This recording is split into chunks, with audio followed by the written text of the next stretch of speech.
అందరికీ నమస్కారం. Welcome to icon politics. నమస్కారం బాలకోటే గారు. నమస్కారం శ్రీని గారు. సార్, మోడీ గారు అంటే ఎన్డీఏ కూటమి కలుపుకునేసి ఏపీలో పర్యటనలు చేస్తున్నారు. అమిత్ షా గారు కూడా తిరుగుతున్నారు. ఆ, ఆయన ఈ విజయవాడకి వస్తున్నప్పుడు మిమ్మల్ని హౌస్ అరెస్ట్ చేయడం, ఇది ఏ విధంగా చూడాలంటారు? అమరావతి రైతుగా మీరు జేఏసీగా, దళిత జేఏసీగా మీరు నిరంతరం ప్రజల్లో ఉన్నారు. ఆయన అమరావతి శంకుస్థాపన చేశారు, అమరావతికి అనుకూలం అంటారు. అలాంటప్పుడు అమరావతి నాయకులు కానీ అమరావతి రైతులు కానీ సభకు వస్తే ప్రాబ్లం ఏంటి? ఎందుకు మిమ్మల్ని హౌస్ అరెస్ట్ చేయాల్సి వచ్చింది? ఏ విధంగా చూడాలంటారు దీన్ని? మీ విశ్లేషణ చెప్పండి సార్. శ్రీని గారు ధన్యవాదాలు. దేశ ప్రధాని నరేంద్ర మోడీ గారు ఎన్నికల పర్యటనలో భాగంగా విజయవాడ వస్తున్నప్పుడు ఆంధ్రప్రదేశ్లో హౌస్ అరెస్ట్ చేసిన ఏకైక దళిత ప్రతినిధిని నేనే. 3 ప్రాంతాల్లో 13 జిల్లాలు. నాకు చాలా ఆశ్చర్యం వేసింది. ఆ రోజుకు ముందు రోజే నేను మైలవరం నియోజకవర్గంలో వసంత కృష్ణప్రసాద్ గారి ఎన్నికల ప్రచారంలో పాల్గొని వచ్చాను. తెల్లవారుజాము 5 గంటలకే నా భార్య ఏదో వాకిలి ఊడుస్తూ బయటికి వెళ్ళగానే 6 పోలీసులు కుర్చీలు వేసుకొని కూర్చొని ఉన్నారు. ఆమెకు అర్థం కాల. వచ్చి లేపి, సెక్యూరిటీ చర్య రాత్రి మాత్రమేమో సార్. రాత్రి ఏం చేశావు, ఎవరిని తిట్టొచ్చావు, పోలీసు వాళ్ళు వచ్చి కూర్చున్నారని చెప్పేసి అంటే నేను లుంగీ మీదే బయటికి వెళ్ళా. ఏంటి సార్ అని. ఏం లేదు సార్, మోడీ గారి పర్యటన ఉంది విజయవాడలో, దానికోసం మమ్మల్ని అవసరం చేస్తున్నాం. ఇది ఇంటెలిజెన్స్ రిపోర్ట్, మాకు డీజీపీ నుంచి ఆర్డర్స్ వచ్చినాయి అన్నది. నాకు ఎలాంటి సంబంధం లేదు కదండి.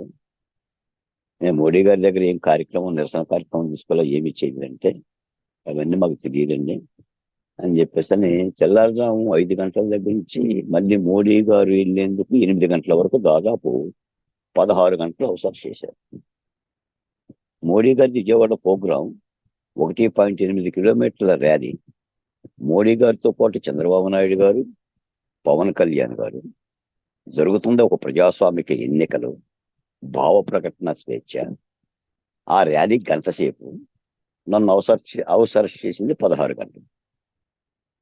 ఆ రోజు కూడా గుంటూరు జిల్లా కోసూరులో భాషం ప్రవీణ్ గారి మాలల ఆత్మీయ సభ ఉంది. నేను మాలోని దానిలో ప్రధానమైన వక్తని. దాదాపు వాళ్ళు చాలా ఖర్చు పెట్టుకోని సభను ఏర్పాటు చేసుకున్నారు. వాళ్ళు కూడా మాట్లాడారు పోలీసులు, బాలకోట గారిని విడుదల చేయండి, మాది ఉదయం 10 గంటలకే సభ, మోడీ గారు వచ్చేది సాయంత్రం 6:30 గంటలకి, ఆయన అటు వెళ్ళడు అని చాలా పెద్ద నాయకులు మాట్లాడినా కూడా నన్ను చేయలే.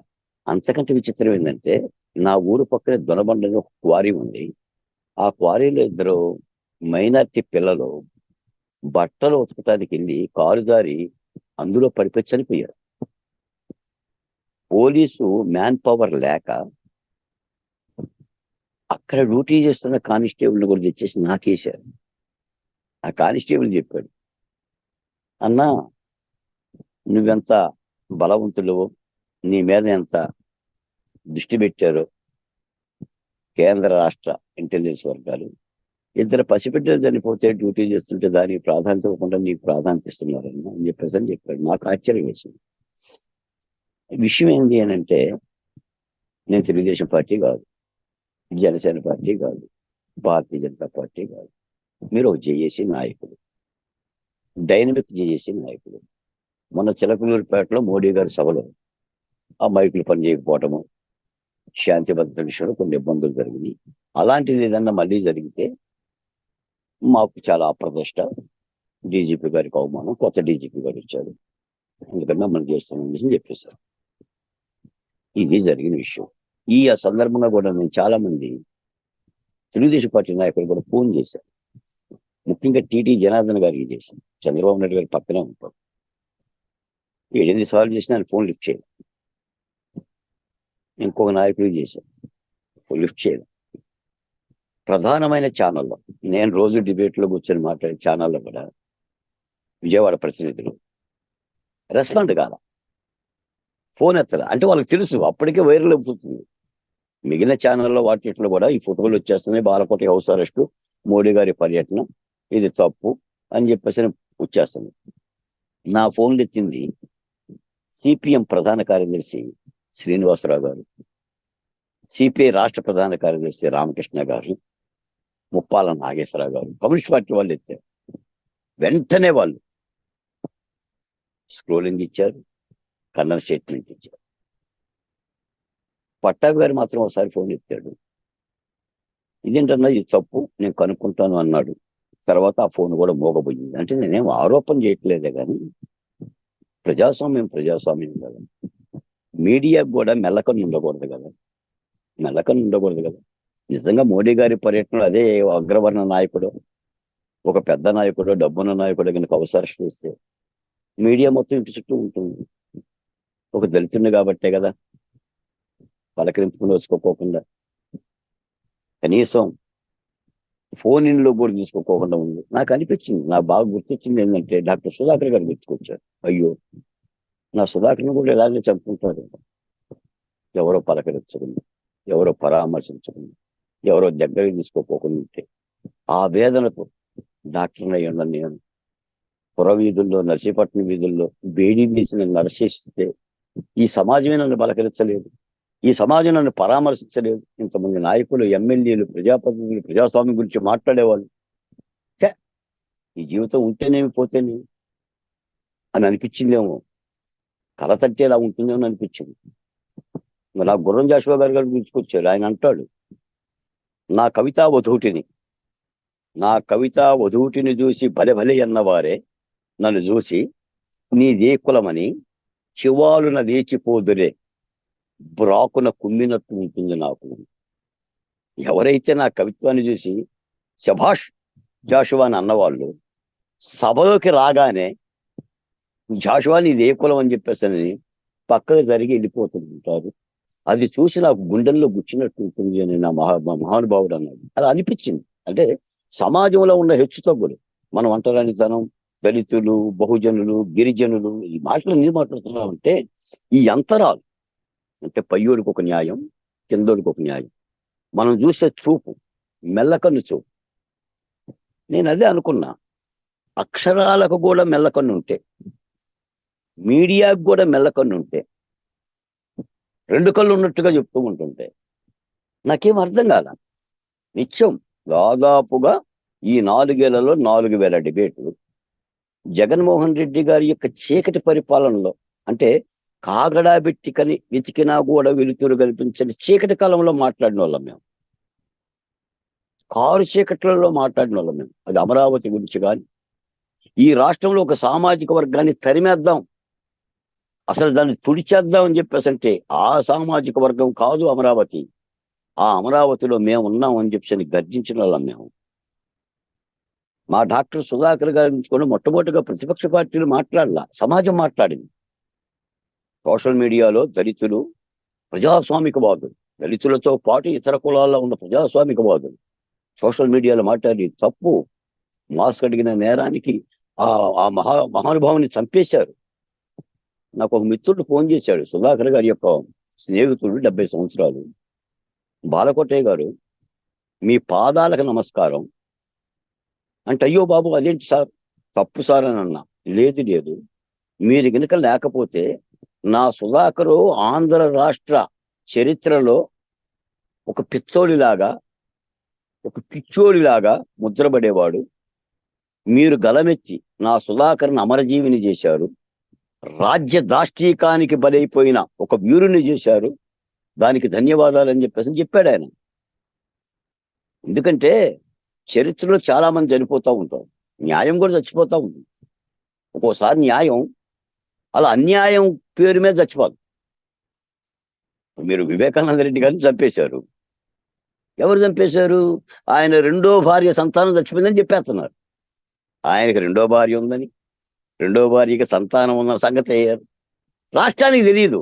అది వ్యక్తిగత జీవితం, పాపం, అది ఆయనదే వ్యక్తిగత జీవితం, చాటుమాటు వ్యవహారం, దాన్ని వెల్లడి చేస్తున్నా. ఆ కూతురు ఘోషిస్తున్న దానికి వక్ర భాష్యం చెప్తా ఉన్నారు. ఇది సాక్షాత్తు మీడియా, సాక్షాత్తు ముఖ్యమంత్రి. అందుకని మరి నిన్న కూడా ఇది నేను అనుకున్నాను, అయ్యో ఆధునిక సమాజంలో 2024లోనే నాలాంటి వాడికి మీలాంటి వాళ్ళకి ఇంత దాష్టీకం ఉంటే మరి డాక్టర్ బిఆర్ అంబేద్కర్ బతికిన రోజులు ఎలా బతుకుంటాడు? అటువైపు గాంధీ, ఇటువైపు నెహ్రూ, సర్దార్ వల్లభాయ్ పటేల్, నేతాజీ, ఇంతమంది మధ్య 11 మంది అగ్రవర్ణాల మధ్య ఈయన ఒక దళితుడిగా ఉండి రాజ్యాంగ రచన ఎలా చేశాడు? ఎలా పోరాడాడు? అటు బ్రిటిష్ వాళ్ళతో గాని, ఇటు స్వదేశస్థ నాయకులతో గాని. చెరువులో నీళ్లు కూడా దాగనివ్వకుండా ఆయనే రాసుకుంటాడు కదా స్వీయ కథలో. ఆయనకు మంచినీళ్లు దోశలతో పట్టించారు. వాళ్ళ నాన్నగారితో ఒక ఊరు వెళ్తుండంటే ఆయన గుర్రబండిలో వెళ్ళాలి పక్కూరికి. గుర్రబండిని పిలిచారు. గుర్రబండి అంబేద్కర్ని చూడగానే మీది ఏ కులం అని అడిగారు గుర్రబండి అతను. నేను దళితుని అన్నాడు. గుర్రబండి కట్టలేదు అతను, నేను రానని చెప్పేసి అన్నాడు. స్వయంగా అంబేద్కర్ రాసిన స్వీయ చరిత్ర, మీరు నడిచెళ్ళండి అన్నాడు. నడిచెళ్ళాడు అంబేద్కర్. అంటే డబ్బులు ఇచ్చినా కూడా, దానికి సంబంధించి ఇచ్చినా కూడా గుర్రబండి కట్టడానికి కూడా రైల్వే స్టేషన్ దగ్గర నుంచి సిద్ధపడలేదు అన్నాడు. అందుకనే మహా చెరువు ఉద్యమం చేశాడు ఆయన. దళితులకు చెరువులో నీళ్లు తాగనివ్వాలని చేసి నీళ్లు తాగటం కోసం ఉద్యమం చేశాడు. అందుకని నేను అనేది ఏంటంటే, ఈ సమాజంలో ఈ రుగ్మతలు పోవటానికి ప్రజాస్వామిక కులాలు, ఇలాంటి పెద్ద మీడియా. ఎందుకంటే నేను ఇంకో మాట కూడా చెప్తాను శ్రీని గారు. ఇప్పుడు మాకు సొంత మీడియా లేదు, మాకు ఏది తెలిసే ఛానల్ లేదు, సొంత మీడియాతో పాటు కానీ సోషల్ మీడియా కూడా లేదు. మీలాంటి వాళ్ళు బాలకోటయ్య గారు ఏం జరిగింది, మిమ్మల్ని ఎందుకు అరెస్ట్ చేశారు, మీరు చేసిన తప్పు ఏంటి అని మీలాంటి వాళ్ళు అడిగితే, అమెరికా నుంచి అడిగితే మా వేదన చెప్పుకునే వాళ్ళమే తప్ప ఏం చేయగలం? నేను మామూలుగా చెప్తూ ఉంటాను, పాట పాడమంటే చెల్లెలా, ఏ పాట పాడుదూని చెల్లెలా, ఏ పలకరింత నవ్వు తీసి చెల్లెలా, నీ పెదవి కందింతునమ్మ చెల్లెలా, కార్చి కార్చి కంటనీరు చెల్లెలా, దాన్ని ఇంకిపోనివ్వకమ్మ చెల్లెలా, ఏడ్చి ఏడ్చి ఏడ్చి ఏడ్చి చెల్లెలా, దాన్ని కరిగిపోనీకమ్మ చెల్లెలా అంటాడు ఒక విప్లవ రచయిత. విప్లవకారుడికి తోటాలు తగి రోధిస్తుంటుంటే బలహీనుడు ఏం చేయగలడు? కన్నీరు పెట్టడం తప్ప. అమరావతి రైతు ఏం చేశాడు? ఏడవటం తప్ప. పోలవరం నిర్వాసితులు ఏం చేశాడు? ఒకచటం తప్ప. విశాఖ ముక్కు కార్మికులు ఏం చేశాడు? రహదారుల మీద నినదించడం తప్ప. ఇన్ని దాష్టీకాలు జరిగితే ఏం చేశాం? నిరసన వ్యక్తం చేశాం. కాపాడాల్సింది ఎవడు? పాలకుడు. బుద్ధి తెచ్చుకోవాల్సింది ఎవడు? పాలకుడు. తోడుగా ఉండాల్సింది ఎవడు? రాజకీయ పార్టీ. జరుగుతుంది ప్రజాస్వామిక ఎన్నికలు, జరిగింది ప్రజాస్వామిక అరెస్ట్, అక్రమ అరెస్ట్. ఈ నేపథ్యాన్ని చూసుకోకుండా దీనికి భరోసాగా పోతే ప్రజాస్వామ్యం ఎలా నిలబడుతుంది? ప్రజాస్వామ్యం గురించి మీడియా, ప్రధాన మీడియా ఏ దమ్ము చూపించినా, ఏ దుమ్ము లేపినా దేనికి సార్ అని అనిపిస్తుంది. నేను ఎవరిని నిందేయట్లా, ఎవరిని తప్పుపట్టట్లా. అరే, దేశ ప్రధాని వస్తున్నప్పుడు ఒక దళిత కులానికి సంబంధించిన వాడిని 16 గంటలు అవసరం చేస్తే కించిత్ పలకరింపు లేకుండా, మీడియాగా తారతమ్యాలు లేని ఒక స్క్రోలింగ్ లేకపోకుండా ఎందుకు జరిగింది అని ప్రశ్నించలేకపోతే ప్రజలు ప్రశ్నిస్తారు. నాకు చుట్టుపక్కల ప్రజలందరూ వచ్చేసాడు.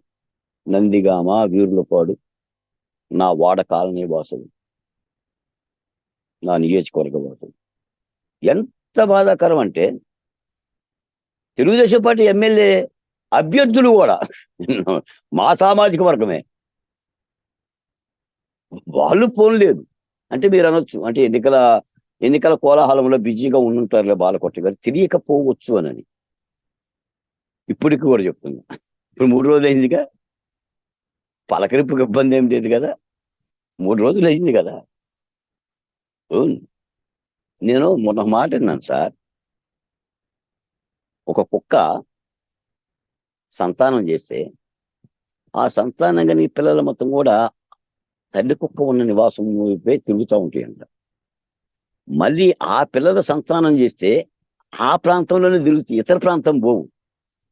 అంటే దాని కుటుంబం, దాని వారసత్వం. ఆ అమ్మని వదిలి నాన్న వదిలి వెళ్ళవు. కుక్కలకే ఉంది ఈ సాంప్రదాయం. జాతికి అంటే ఆ జాతి సమూహం కలిసికట్టుగా ఉండటం. ఎవరు ప్రత్యర్థులు బయటకు దీని మీదకి వచ్చినా కూడా ఇవి ఊకో. ఓ బజారు కుక్క ఈ బజారుకు వస్తే ఇవన్నీ కూడా తరిమేస్తాయి. అంటే కుక్కల్లోనే జాతి ఐక్యత ఉంది. దరిద్రుల్లో జాతి ఐక్యత లేదు. అచైతన్యం ఉంది. అచైతన్యం ఉన్న మూలనే పల్లకి మోస్తున్నాం. జీ హుజూర్ అంటున్నాం. వాడుకుంటున్నారు, వాడుకొని వదిలేస్తున్నారు అన్నట్టుగా ఒక ప్రజాస్వామిక ఒక దృక్పథం అలవాటైంది. సరే, నేనేమి ఇవేమి అలజడ చెందో అలసట చెందో భయపడో బెంబేలెత్తో నేనేం చెప్పట్లా. అలా బెంబేలెత్తేవని అయితే జగన్మోహన్ రెడ్డి గారి పరిపాలన కాలంలోనే 4 ఏళ్లలోనే భయపడిపోవాలి. అవి అవన్నీ చెప్పేవి కావు. చెప్తే బాలకోట మీద జరిగిందని అంటారు. జగన్మోహన్ రెడ్డి గారి పరిపాలనలో ఎలా దాష్టీకాలు జరుగుతాయి అనేది పరిపాలన చూస్తే అర్థమైపోయింది. అన్ని దాష్టీకాలు చేసిన జగన్మోహన్ రెడ్డి గారి పరిపాలనలో బాలకోటని బెదిరించరా? బెదిరించే ఉంటారు. భయపడి ఉండడు. అలలు తలలు దించవు. సముద్రం ఒకటి మోకాల దగ్గర మరగదు. ఇది నా ఆశయం, ఇది నా సైద్ధాంతికత, ఇది పూర్వీకులు చెప్పిన మాట. భయపడితే రాజ్యాల్లో నిరసనలు జరగవు. ప్రజలు ధైర్యంగా ఉంటేనే కదా ఇప్పుడు కూడా పాదాల దగ్గరకు వచ్చేది. పాండురంగడు అమ్మా నానా అని ఎప్పుడు అరిచాడు? తల్లిదండ్రుల మీద కాళ్ళు ఎత్తినప్పుడు, ఆ కాళ్ళు తెగిపడ్డప్పుడు అమ్మా నాన్నలు గుర్తుకొచ్చి అరిచాడు. ఈరోజు ప్రజాస్వామ్యంలో ఓటర్ దగ్గరికి వెళ్ళి రాజకీయ పక్షాలు ఏమరుస్తున్నాయి?